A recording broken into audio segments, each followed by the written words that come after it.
तो आज का हमारा डीप डाइव एक ऐसे महाकाव्य पर है जो हजारों सालों से हमारी संस्कृति का हिस्सा रहा है, रामायण। बिल्कुल। हमारे पास वाल्मीकि रामायण के जो 7 कांड हैं, उनका एक सार है। और हमारा मिशन सिर्फ कहानी दोहराना नहीं है, नहीं, बल्कि उसके जो सबसे जरूरी मोड़ हैं और उनके गहरे मतलब, उनको समझना है। सही कहा। तो चलिए इसे खोलते हैं। कहानी की शुरुआत तो हम सब जानते ही हैं, राजा दशरथ और उनके 4 पुत्र।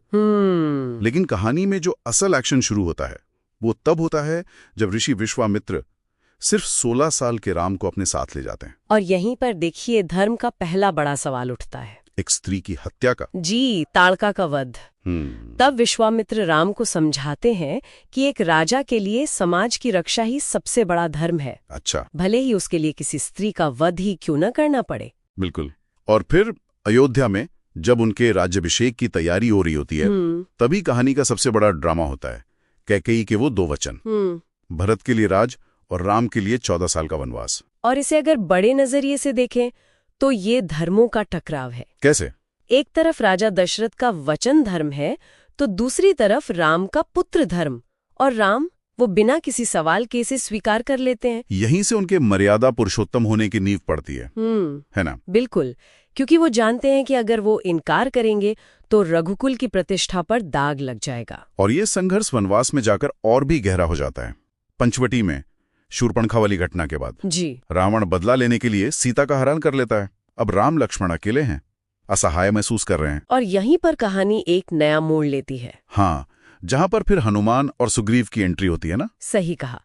राम पहले सुग्रीव की मदद करते हैं बाली का वध करके। तो ये एक तरह का हाँ, गठबंधन था। हाँ, एक तरह का सैन्य और राजनीतिक समझौता था। ये दिखाता है कि धर्म की स्थापना के लिए शक्ति और रणनीति दोनों जरूरी हैं। हमारे स्रोत सुंदरकांड पर काफी जोर देते हैं, मतलब एक किरदार पर पूरी किताब।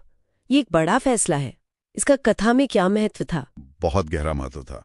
सुंदरकांड सिर्फ हनुमान की वीरता की कहानी नहीं है। अच्छा जी, उनका समुद्र लांघना, लंका में घुसना और फिर लंका को जलाना, ये सब युद्ध से पहले एक साइकोलॉजिकल हमला था, मनोवैज्ञानिक हमला। हाँ, ये रावण को एक सीधा मैसेज था कि तुम सुरक्षित नहीं हो, तुम्हारा जो अहंकार है वो झूठा है।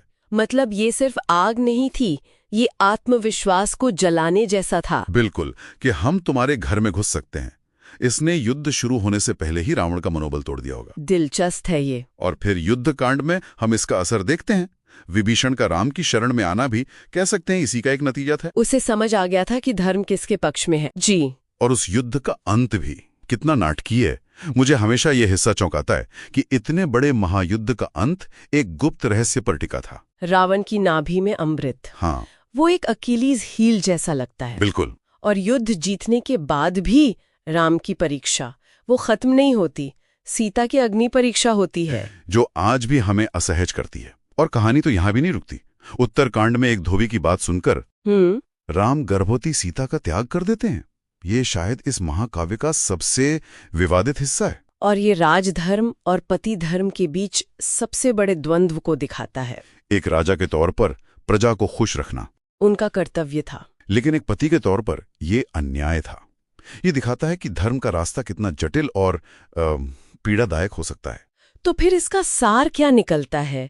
हमारे स्रोत एक बहुत जरूरी फर्क बताते हैं वाल्मीकि और तुलसीदास के राम में। जी, वाल्मीकि के राम एक आदर्श मानव हैं जो इंसानी सीमाओं में रहकर संघर्ष करते हैं, जबकि तुलसीदास के राम वो परब्रह्म हैं, वो लीला कर रहे हैं। और ये अंतर ये कहानी को देखने का नजरिया पूरी तरह बदल देता है।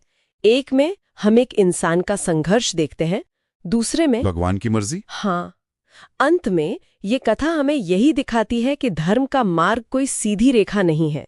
ये त्याग, बलिदान और कठिन फैसलों से भरा है। अराजकता पर व्यवस्था की विजय, अधर्म पर धर्म की विजय की कहानी है। यहाँ एक विचार छोड़ जाते हैं जिस पर हमारे लिसनर सोच सकते हैं।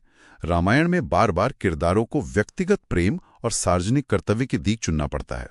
तो क्या धर्म का पालन हमेशा व्यक्तिगत सुख के त्याग की ही मांग करता है? और क्या ऐसे द्वंद्व में हमेशा कोई एक ही सही रास्ता होता है?